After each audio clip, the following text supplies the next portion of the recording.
नमस्कार, आप देख रहे हैं डिजिटल न्यूज। मैं आपको एक 100% ओरिजिनल न्यूज बताऊंगा जो कि आपको जानना बहुत जरूरी है। वीडियो को लास्ट तक देखें। उससे पहले आप मेरे चैनल को सब्सक्राइब करें और एक लाइक जरूर करें। तो चलिए नजर डालते हैं आज के तमाम बड़े खबरों पर। बिहार विधानसभा चुनाव में सीट बंटवारे के बाद महागठबंधन में मतभेद जारी हैं। झारखंड मुक्ति मोर्चा ने कांग्रेस और राजद पर साजिश का आरोप लगाते हुए गठबंधन से अलग होने की घोषणा की। आइए नजर डालते हैं अगले खबरों पर। कांग्रेस सांसद राहुल गांधी ने पुरानी दिल्ली की मशहूर मिठाई की दुकान पर इमरती और लड्डू बनाए। दुकान मालिक ने मजाक में उनसे जल्दी शादी करने को कहा, जिस पर वहां मौजूद लोग हंस पड़े। आइए नजर डालते हैं अगली खबर पे। जापान के प्रधानमंत्री पद पर सनाए ताकाइची के चुने जाने पर प्रधानमंत्री मोदी ने उन्हें बधाई दी और भारत जापान साझेदारी को और मजबूत करने की बात कही। आइए नजर डालते हैं अगली खबरों पर। दिवाली के बाद दिल्ली की हवा में प्रदूषण खतरनाक स्तर पर पहुंच गया। मंगलवार को AQI 350 पार कर गया। बवाना और वजीरपुर में स्थिति सबसे खराब रही। सुप्रीम कोर्ट द्वारा सिर्फ ग्रीन पटाखों की अनुमति के बावजूद दिल्ली में व्यापक रूप से पटाखे फोड़े गए और शहर सुबह घने धुएं से ढका रहा। कई जगह दृश्यता बेहद कम रही। आइए नजर डालते हैं अगली खबरों पर। अमेरिकी राष्ट्रपति डोनाल्ड ट्रंप ने कहा कि यदि भारत रूसी तेल की खरीद जारी रखता है तो उस पर भारी टैरिफ लगाया जाएगा। भारत ने इस दावे को खारिज करते हुए इसे एक तरफा बयान बताया। आइए बढ़ते हैं अगले खबर पे।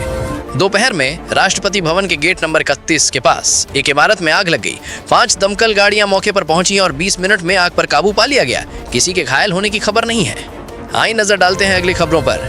केरल हाई कोर्ट ने सबरीमाला सोने की चोरी की बड़ी साजिश की जांच के आदेश दिए हैं। SIT को मामले से जुड़े सभी संदिग्धों से पूछताछ का निर्देश दिया गया है। आइए बढ़ते हैं अगले खबर पे। पाकिस्तान क्रिकेट बोर्ड ने शाहीन शाह अफरीदी को वनडे टीम का नया कप्तान घोषित किया और मोहम्मद रिजवान को हटा दिया। आइए नजर डालते हैं अगले खबरों पर। केंद्र सरकार ने 600 करोड़ रुपए की कपास क्रांति मिशन योजना शुरू की है, जिससे लंबी रेशे वाली कपास की खेती को प्रोत्साहन मिलेगा। आइए बढ़ते हैं अगले खबर पे।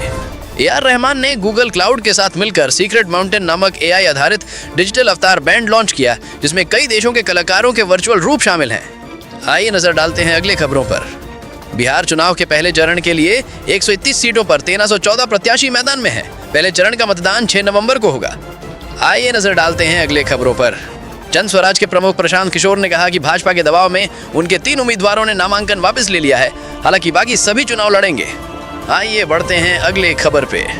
पुलिस स्मृति दिवस पर प्रधानमंत्री नरेंद्र मोदी ने पुलिस के शहीद जवानों के साहस और बलिदान को सलाम किया और कहा कि उनका समर्पण राष्ट्र को सुरक्षित रखता है।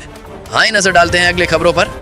भारत को संयुक्त राष्ट्र global geo spatial information management UNGGIM AP का सह अध्यक्ष चुना गया है, जिससे एशिया प्रशांत क्षेत्र में भारत की भूमिका और मजबूत होगी। आइए बढ़ते हैं अगले खबर पे। तेलंगाना खोए हुए मोबाइल फोनों को ट्रेस करने के मामले में देश का नंबर 1 राज्य बन गया है। 16 अक्टूबर तक 1 लाख से अधिक मोबाइल फोन बरामद किए गए। आइए नजर डालते हैं अगले खबरों पर। नई दिल्ली में आयुष मंत्रालय के तहत all India institute of Ayurveda ने अपना 9वां स्थापना दिवस मनाया और विभिन्न शोध परियोजनाओं की घोषणा की। आइए नजर डालते हैं अगले खबरों पर। नीति आयोग ने महिला उद्यमियों के लिए वी राइज पहल की शुरुआत की है, जिसे DP वर्ल्ड के साथ साझेदारी में चलाया जाएगा। इस पहल का उद्देश्य महिला उद्यमिता को नई ऊंचाई देना है। तो दोस्तों, ये थे आज की अहम खबरें। आपकी राय हमारे लिए महत्वपूर्ण है।